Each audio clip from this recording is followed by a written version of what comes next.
Aliens Genocide. Chapter 12.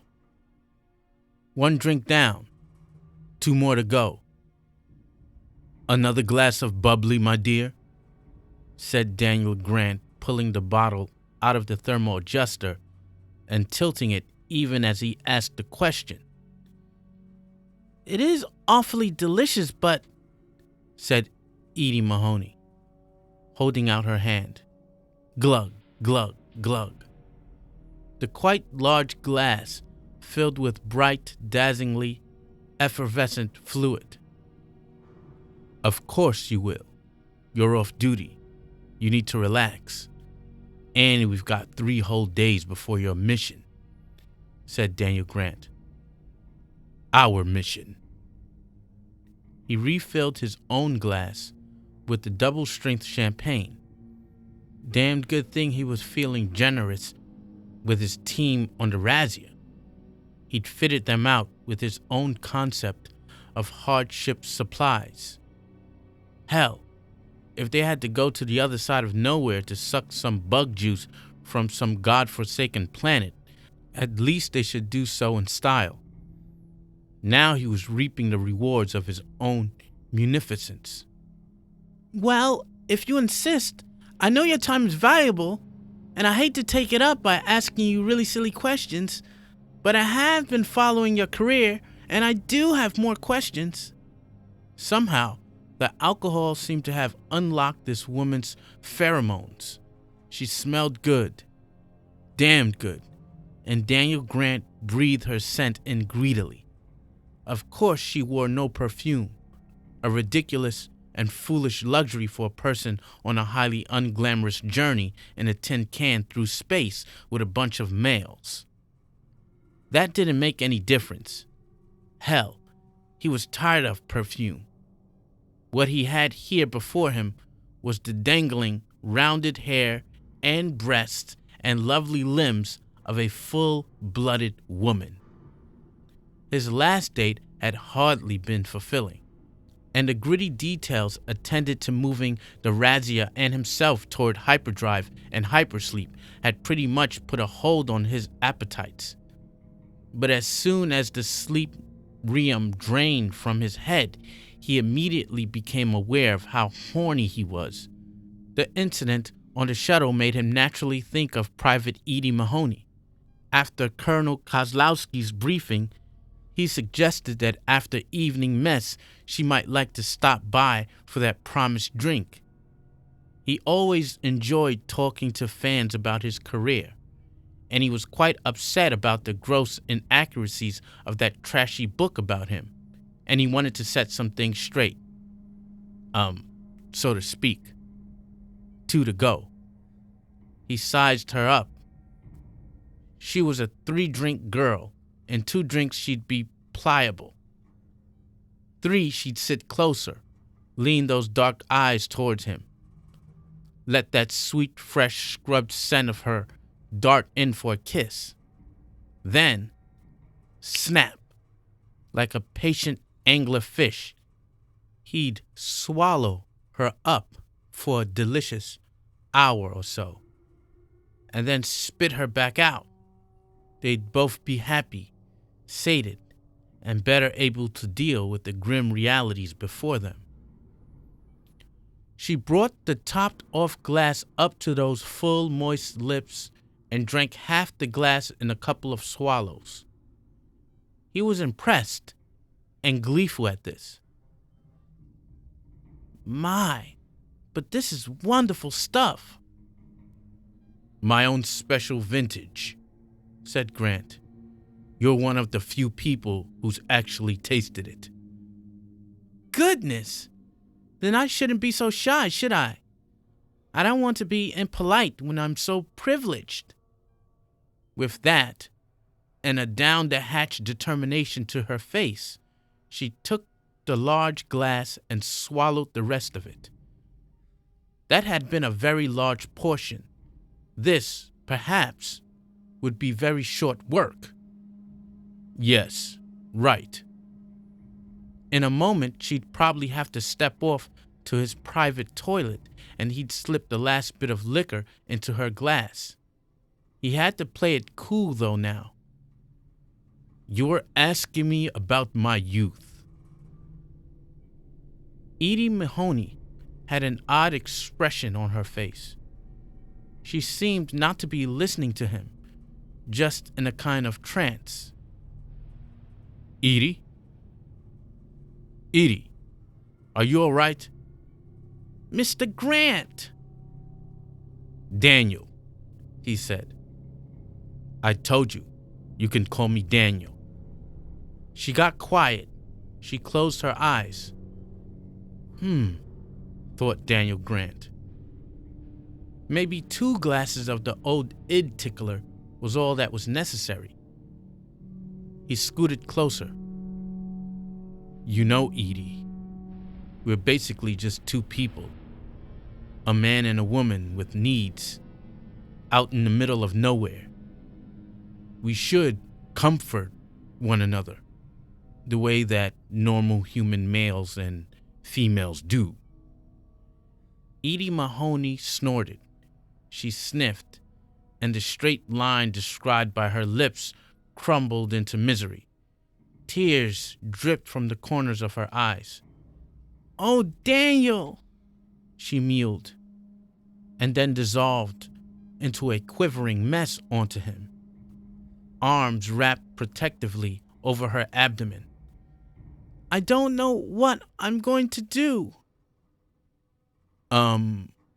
Edie, what's wrong?" "I made a terrible mistake. I never should have come along on this mission. It just seemed like the right thing to do at the time. I just wanted to be light years away. Light years from him." "Him?" "Chuck." "Chuck. Oh, yes, a boyfriend. The usual story." Grant began to stroke her back. He could feel her muscles relax. Oh yes, this was going to be so easy. "Tell me about him." "What's to tell?" she said in a monotone voice. "Love with the wrong guy. He was in my troop. Started sleeping with our lieutenant. No way to compete. The only thing to do is to ship out. Chuck wasn't going to. So I tested high in all necessary categories. I've got the skill and the experience, and now the reason. But now that I wake up here, now that I see those pictures, I remember what it was like. The one actual nest experience I had." Grant could feel her shudder. "It's worse than cold and forbidding out here. And those things, they're worse than devils." There, dear. I know how you feel." She was wearing a green fatigue shirt with buttons down the front. He slowly unbuttoned the top one. "I know you do. I can feel it. You're really a sympathetic man. A good man. Beneath that hard, caustic surface, I could tell that. Even in a book." Another button. "You're a very special woman, Edie. You deserve comforting." Another button. He could see a fleshy swell of bare bosom, held in check by a tan bra. Out here in the harsh and cold of space, it struck him as one of the most erotic sights he'd witnessed. He slipped his hand inside. Her shirt, soft, warm, pliable. Ah! She said nothing. She hardly seemed to notice, wrapped up in her own misery. Maybe she didn't really want this. Maybe she just let him have his way, like a trusting lamb, helpless before the slaughter. Maybe he really shouldn't take advantage of this vulnerable soul this way. Bullshit, he thought, remembering his personal philosophy. Plunder while the plunder's available. You know, Edie, I can't think of anything more soothing than if we gave each other hot oil massages. You'll feel much better. Now let me just help you off with this scratchy old uniform, and then... There was a pounding on the door. Private Edie Mahoney jumped about a foot in the air, eyes going wide. "Who's that?" she said, pulling away from his embrace. "No one. I'll get rid of them." She stuffed herself back into bra and fatigues, sobering up in record time. "Grant!" called a too familiar voice. "I know you're in there. Answer the damn door. There's something wrong with your comm unit." "Colonel Kozlowski," said Mahoney, jumping up and away from Grant's grasp for her. Quickly, she ran into his toilet to straighten herself out. She turned back and gave Grant a harsh, "You're just like the book says you are" look. Then, in a rush of indignation and alarm, she was gone. "Pound, pound! Grant, we need to talk." Daniel Grant had to take a deep breath and straighten his pants as much as possible. "Calm yourself. The bitch doesn't need any kind of salute from you." Then he got up and hit the door hydraulics. It slid open, and characteristically, Colonel Kozlowski just stormed on in. "You know, with only 3 days to go, you can't expect to just hold yourself up." "I was having a conference, getting to know our troops," said Grant, rearing up to every inch of 6'2". She glared at him, not buying his attempt at dominance for a moment. "Troops?" "Private Edie Mahoney. She's in the bathroom. She was having a few doubts about the mission." Kozlowski raised her eyebrow. "Oh yeah, huh?" Edie Mahoney came out of the head looking perfectly composed and professional. "Thank you, Mr. Grant. You've been a real gentleman. But I have to go now." "Mahoney, why aren't you studying?" "Free time, sir. I can use it according to my discretion. Permission to leave, sir?" "Permission granted," said Kozlowski in a disgusted tone. She didn't even watch as the private departed, a study of healing wounded dignity.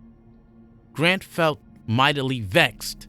Sexual frustration piled upon a direct intrusion upon his privacy by a woman wearing confrontation over her head like a storm cloud. Back on Earth, had this situation arisen, so might have the infamous Daniel Grant temper.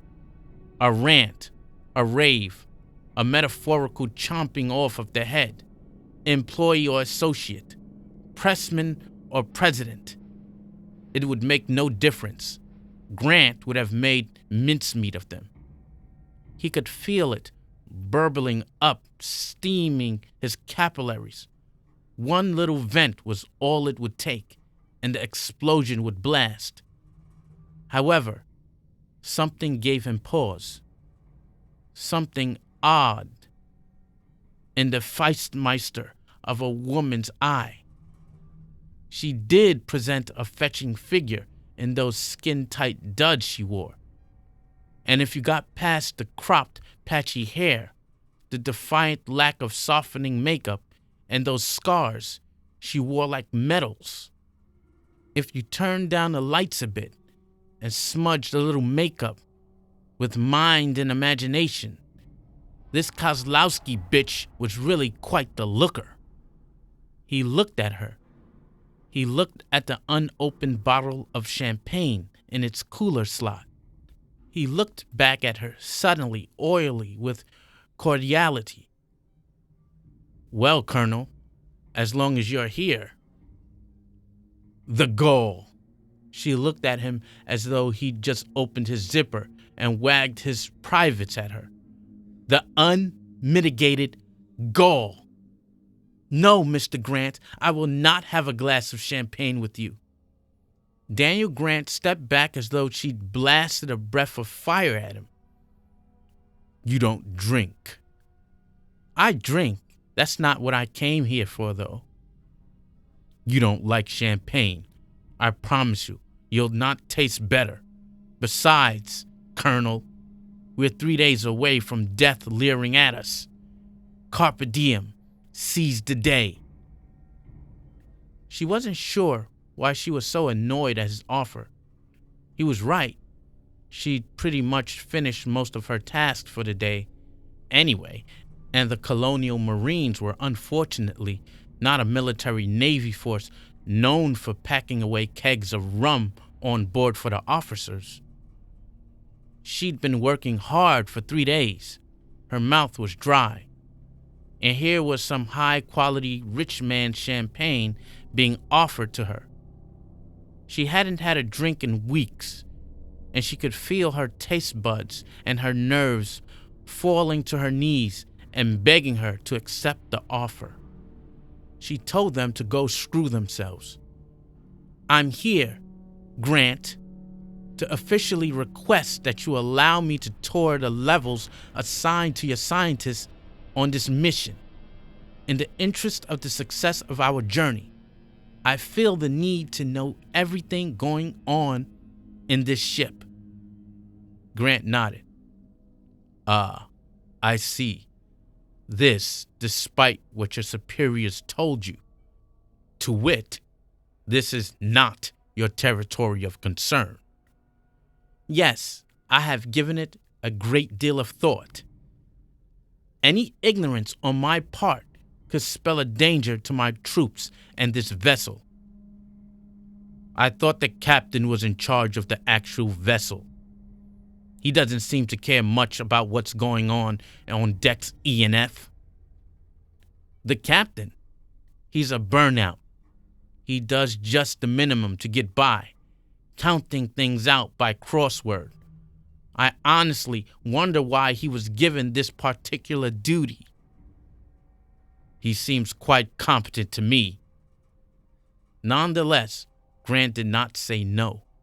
Instead, he pushed the button that depressurized the seal on the champagne. He tagged another switch. Armatures extended and made short work of the cork. Pop! Kozlowski jumped despite herself. A brief spurt of white stuff ran down the upright thing. She licked her lips, a sudden tingling running down her spine. Coolly, Grant went to a cabinet, pulled out 2 glasses. He poured these glasses full of the drink and then carefully slipped the bottle back into its frigid place. I'll tell you what, Colonel Alex. Have a drink with me. I'll give you the grand tour. He tapped the side of the glass closest to her. Ting! The liquid effervesced delightfully. She made her decision. It was an easy one. She took the glass and drank a swallow, letting it drift through her teeth a moment. It was strong, but it was the lightest, tastiest champagne she'd ever experienced. Fruit vapor dancing on her tongue. She glowered. A thought occurred to her. You bastard, you were going to show me anyway, weren't you? He picked his own glass up, sipped it. You'll never know now, will you? Damn you. She couldn't help but sip the glass again. If anything, it tasted better on the second go. But here, I happen to have some pate, crackers too, French and English, respectively. His hand motioned towards a tray of condiments. So why don't you have a seat? She finished a glass of champagne in one guzzle. Heaven. Her toes seemed to curl. Okay, if you pour us both another. Absolutely. He poured. So nice to have company. She sat and she sipped. She sampled the crackers and pate.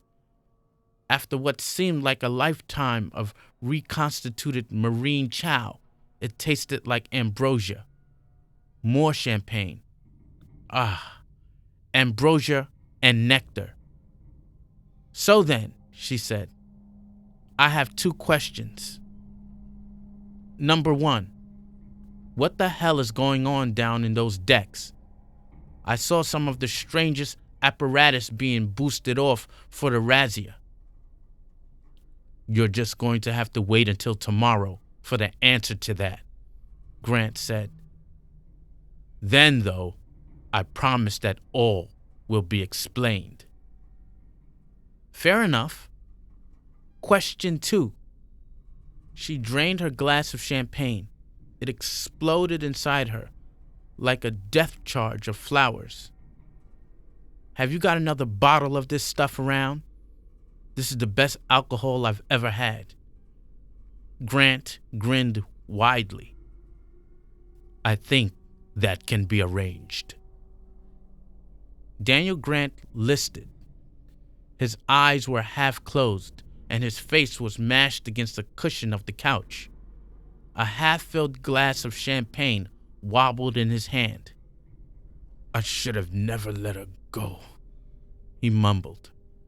Clear-eyed and feeling very good indeed, glass balanced on a raised knee, Alex Kozlowski regarded the scene. Totally in charge. Grant had extra champagne, all right. He'd had it trotted up onto his cabin, no problem. A strategy meeting, she'd explained to the surprised ensign sent to deliver it. A tumbled line of dead soldiers lay on the floor. Your wife? Yeah, she was the only person I ever really loved, he sighed. An interesting evening. Halfway through the second bottle of champagne, he'd put a hand on her left breast. She'd cold-cocked him. He'd flown across the room and landed on the couch, fortunately, then lay semi-conscious for a few minutes, while Kozlowski thoughtfully nibbled at crackers and sipped the champagne, enjoying the silence and the boost to her ego. It had been a while since a man had been arrogant enough to make a pass at her, much less trespass her body. She enjoyed it. She got some ice, wrapped it up in a cloth, and gave it to him. He thanked her and asked her for another glass of champagne. The pain seemed to have leached the randiness out of him, and the champagne helped with his sore jaw. He apologized, and they drank more. Kozlowski finished off the pate and crackers. Grant just sipped. She wasn't going to be able to drink anymore before the mission. Drinking now was stretching things. But she figured she might as well enjoy it, and enjoy this first-class liquor while she could. Might as well have some sound effects while she did so, she told herself. So she pried Daniel Grant's life story out of him. Easy, since he was really getting snookered. Pretty queasy stuff. Cold mother, distant father, money to end all be all in the family, no love and affection, a football team approach to sex and affection as conquest, massive insecurities covered over by efforts and dominance, arrogance and control. All in all, fairly predictable. Textbook even, she'd imagine. She'd not read much psychology. Hell, most books and computer information had been destroyed. She'd more or less drunken him under the table. Either that or her fist had knocked something loose in his brain. Unlikely. Grant looked like he had a pretty hard head. She'd lifted the rock up and found a mass of worms and night crawlers. The great man wasn't much different deep down from her. A few less nightmares. A little more civilized on the surface. But deep down, the usual writhing stew of human troubles. So, slurred Grant. Your full name is Alexandra Lee Kozlowski? You did your homework, yes. My parents named me after two famous generals. Grant and Lee. No wonder the antipathy. Hope we can smooth things out. She shrugged. We both want the mission to succeed. Yes, he murmured. This trip succeeds. My company succeeds. I'm in a black debt, so I paid off. I'm competing effectively against MedTech. The mob gets paid off, and I get free of their contract. Which you presume you're safe from out here. He'd spilled the beans on that one under her probing questions, proving her suspicions correct. He'd come along on the mission because it was a convenient way to get off Earth, away from certain deadly factions. Now she knew why. Simple enough and understandable. Only she honestly wondered if Grant knew that he jumped out of the frying pan and into the fire. And there were a lot of nasty bugs in that fire, you betcha. Grant didn't seem to hear her last comment. He was just rambling on. I get things on the track, he was saying. God, the world is my oyster. I just got to get through the shell. When I get straight with everyone, I'll ask her back. I swear I will. That's what I'm pushing for. Can't live the life I've been living so long. So empty. So useless. Fast track. Candle at both ends. Strive. So you can build yourself a fancy coffin. Dominance and dominoes, both falling down games. Gotta stay on top. Gotta splash and flash the smile.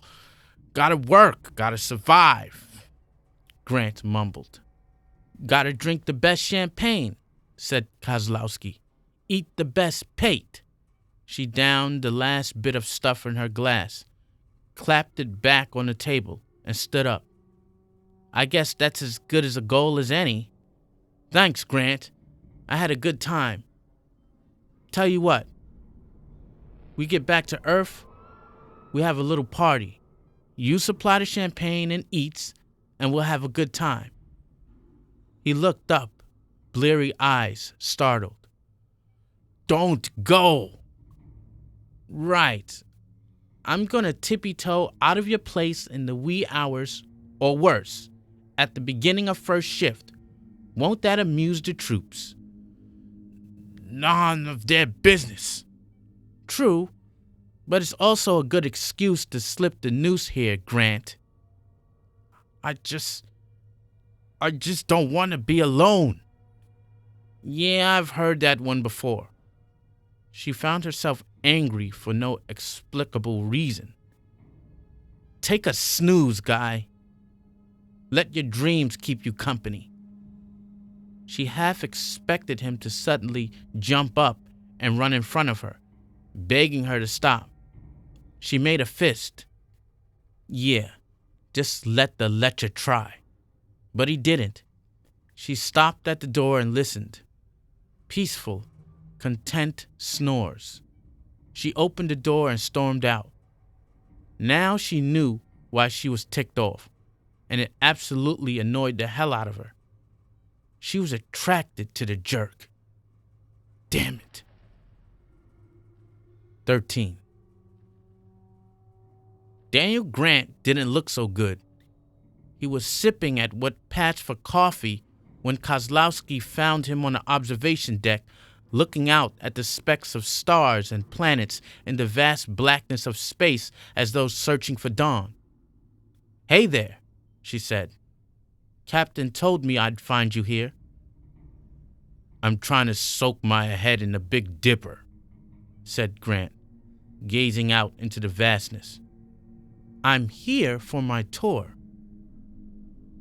So you are, Colonel Kozlowski." She considered telling him to call her by her first name. He looked so lost and vulnerable, a wisp of steam winding up from his coffee and misting a piece of the view. She decided against it. She didn't want to give him the wrong idea. Silence slid between them, which surprised her for a moment. Silence didn't seem in Grant's lexicon of communication devices. She coughed encouragingly. Nothing. Finally, she said, "I did earn my tour, Grant." "So you did, Colonel.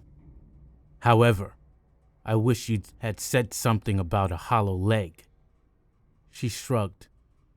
"You were drinking before I was there. Head start. Besides, I really don't care for your sexual praying before a mission. All's fair in love and war." "Foxhole love.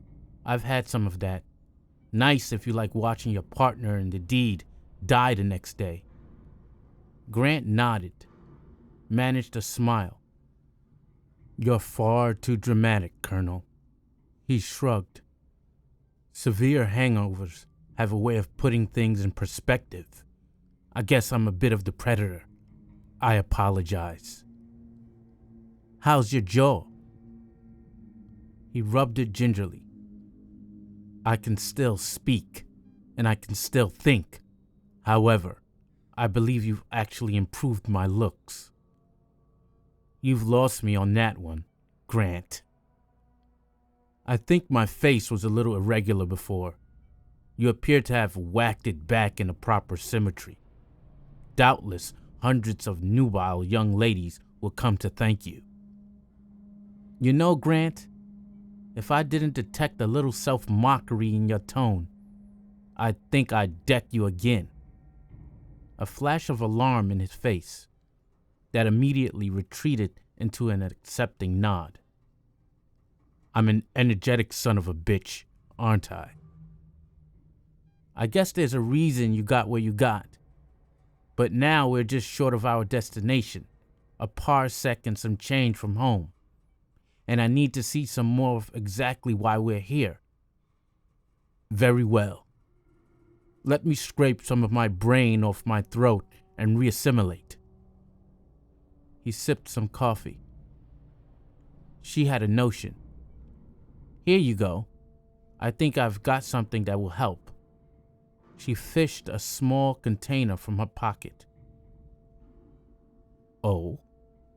How do you know?"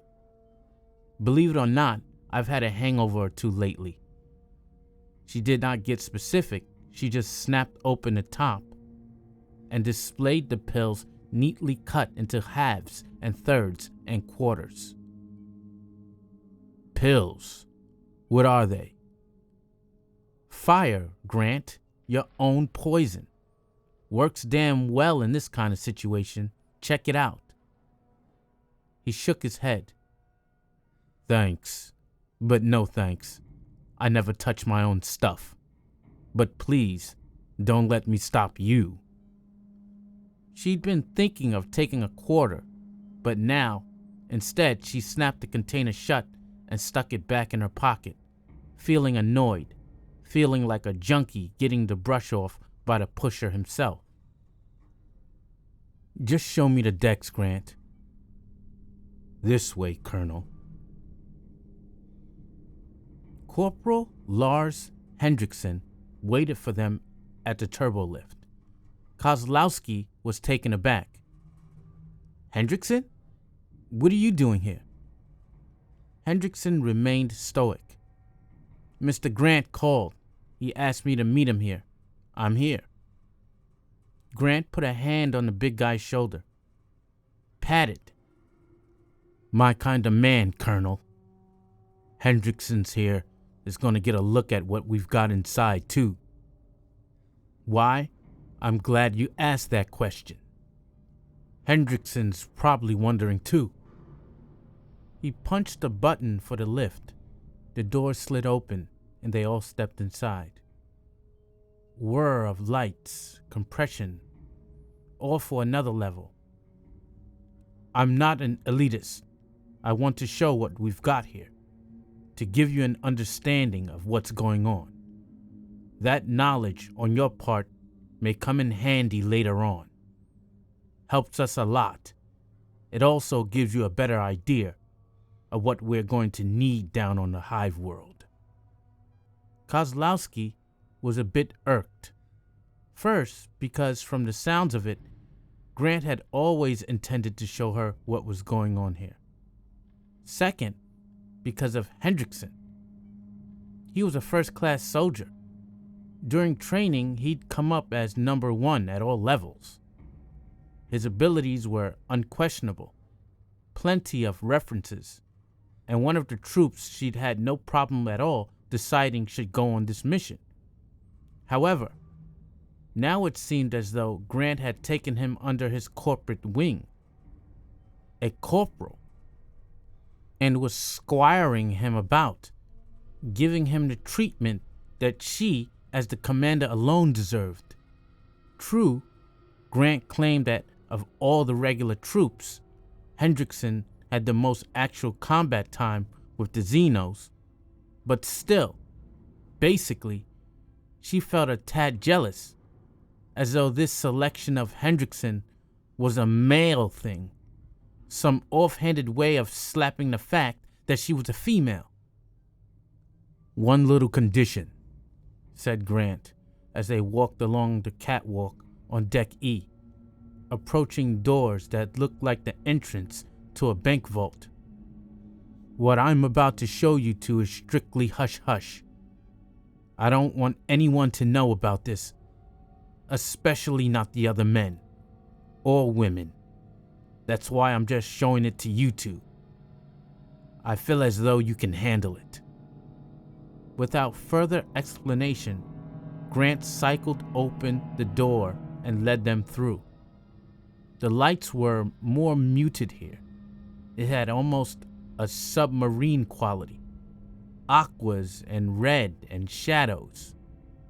As her eyes adjusted, Kozlowski immediately noticed the equipment.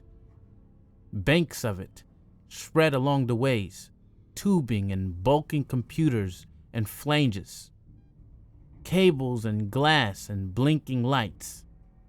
A number of men were clustered at the far end in front of a window that looked like something out of an aquarium. Grant's scientists, doing their geeky scientist thing, mystery wrapped in machinery and mundanity. It smelled in here, acidic, oil, electricity, coffee, and something more.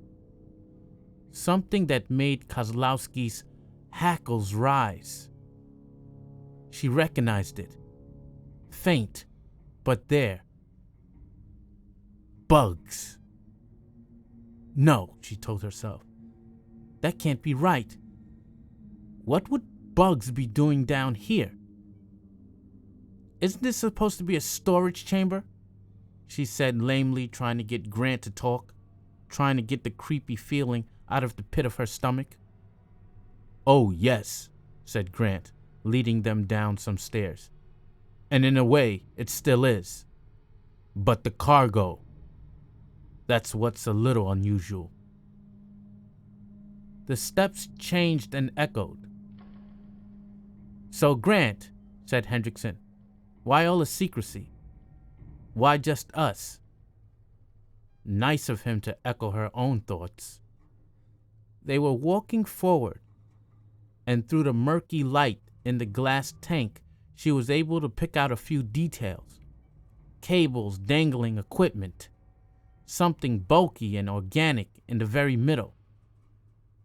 And by it, an egg sac. and the discarded shell of a facehugger.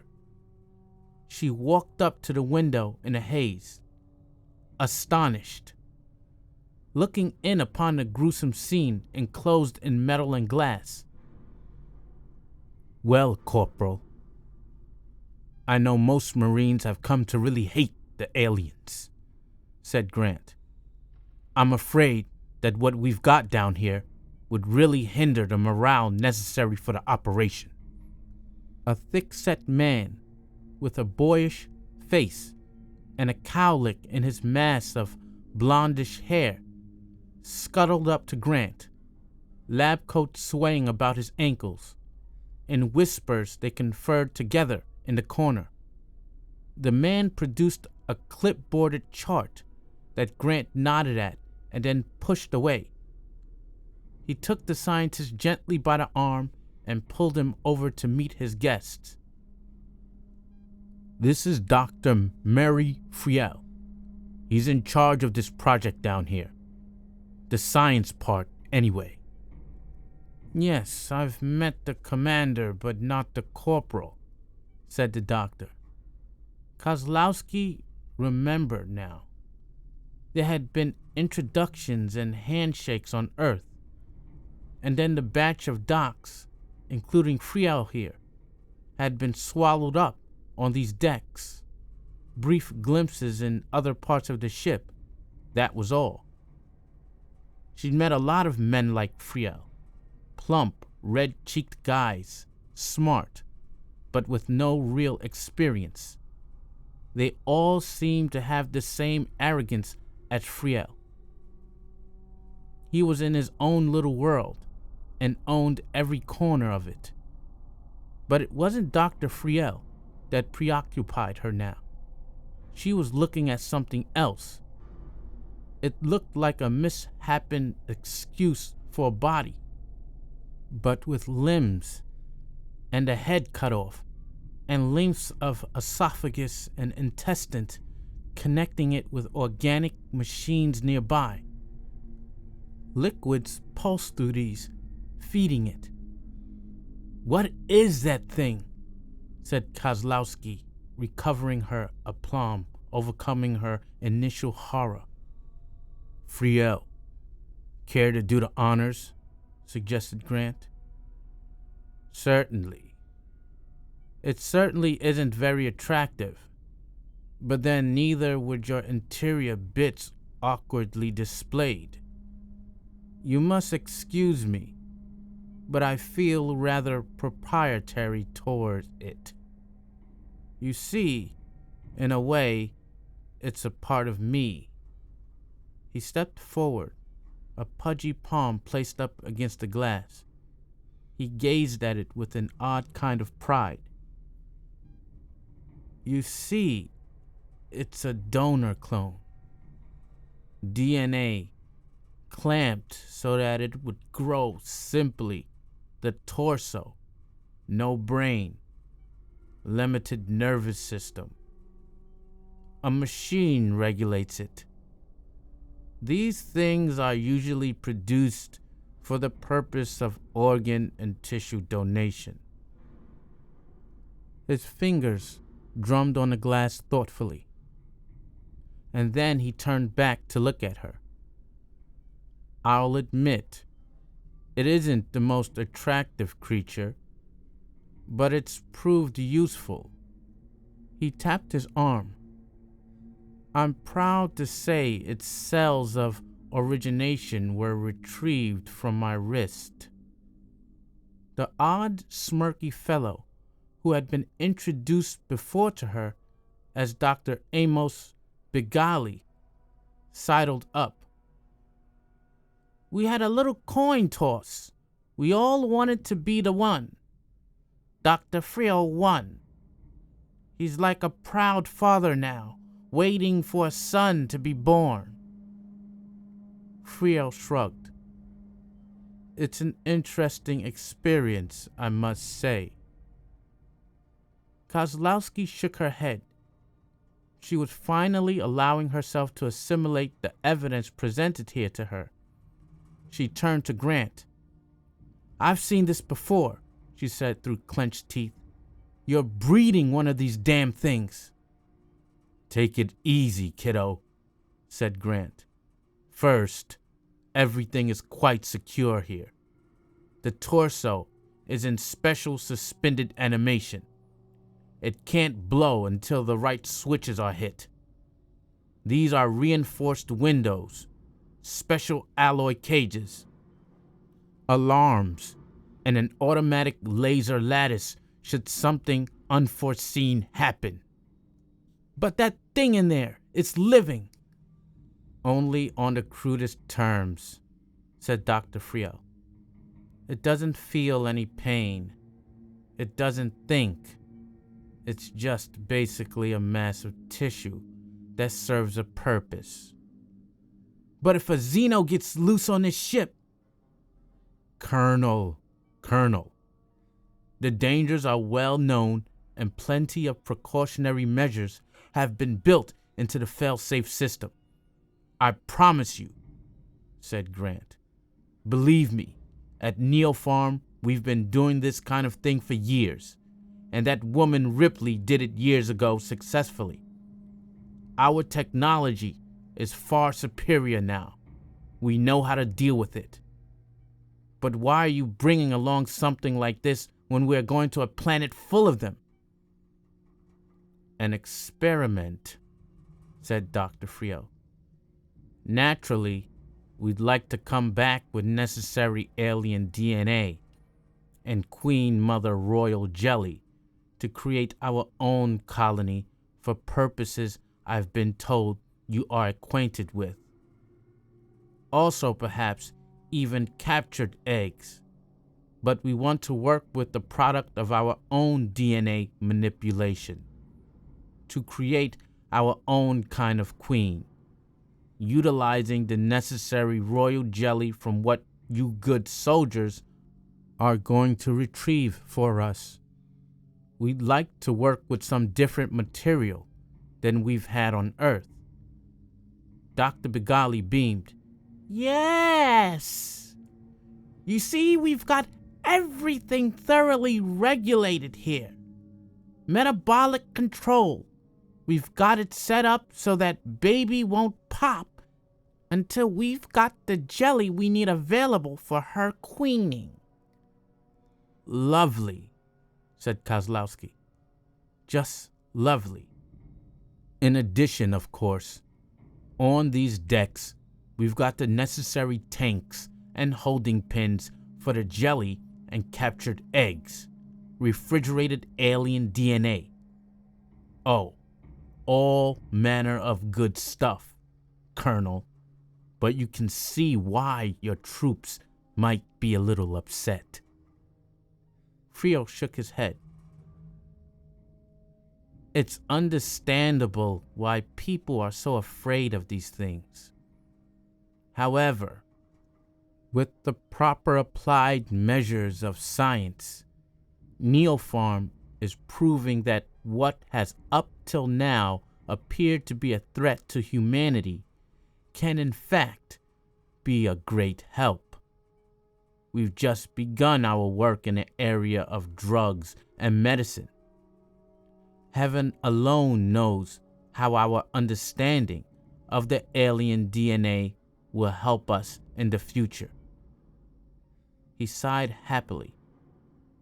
And to think I'm to be like a father to a whole aspect of what may be the most significant advance in human evolution.